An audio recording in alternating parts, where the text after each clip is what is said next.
नमस्ते प्रणाम दोस्तों, हमारे चैनल पे स्वागत है। हमारे यूट्यूब पर भी फेसबुक पर आप सभी लोगों को बहुत बहुत स्वागत है। आप सब लोगों के लिए बहुत ही प्यारा कजरी गीत लेकर आ रहे हैं।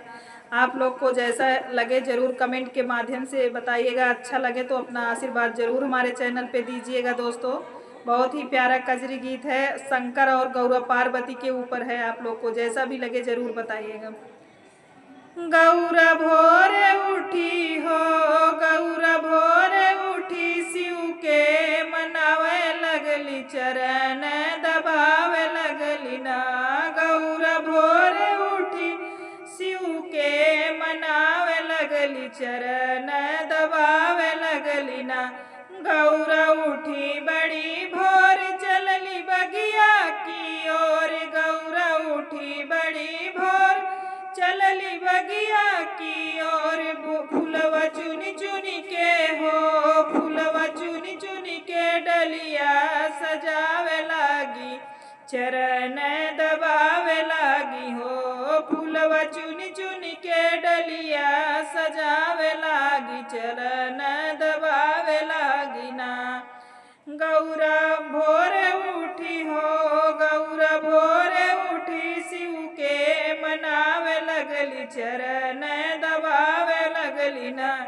गौरा उठली बड़ी भोर, गईली गंगा जी की ओर। गौरा उठली बड़ी भोर, गईली गंगा जी की ओर। गईली गंगा जी की ओर, गईली गंगा जी की ओर।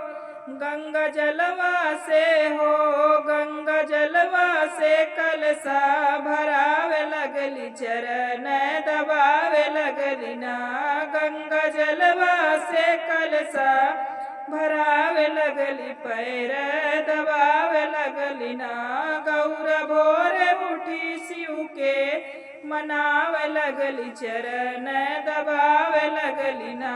गौरा भोरे उठी, शिव के मना चरण दबावे लगली ना।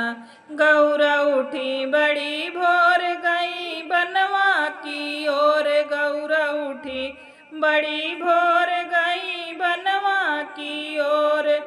कुसवा काटी काटी हो, कुसवा काटी काटी, चटैया बनावे लगली, चरण दबावे लगली ना। कुसवा काटी काटी, चटैया बनावे लगली, चरण दबावे लगली ना। गौरा भोरे उठी हो, गौरा भोरे उठी, शिव के मनावे लगली, चरण दबावे लगली ना। गौरा उठी बड़ी भोर, गई जंगल की ओर। गौरा उठी बड़ी भोर, गई जंगल की ओर। गई जंगल की ओर, गई जंगल की ओर।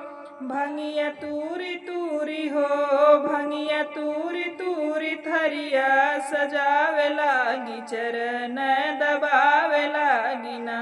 भंगिया तूरी तूरी, थरिया सजावे लागी, चरण दबावे लागी ना। गौरा उठी उठी, चरण दबावे लागी, शिव के मनावे लागी ना। गौरा उठी बड़ी भोर, गई रसोईया की ओर। गौरा उठी बड़ी भोर, गई रसोईया की ओर। गौरा रुचि रुचि के हो, गौरा रुचि रुचि के, भंगिया पिसावे लागी, चरण दबावे लागी ना। गौरा रुचि रुचि के, भांगिया पिसावे लागी, चरण दबावे लागी ना।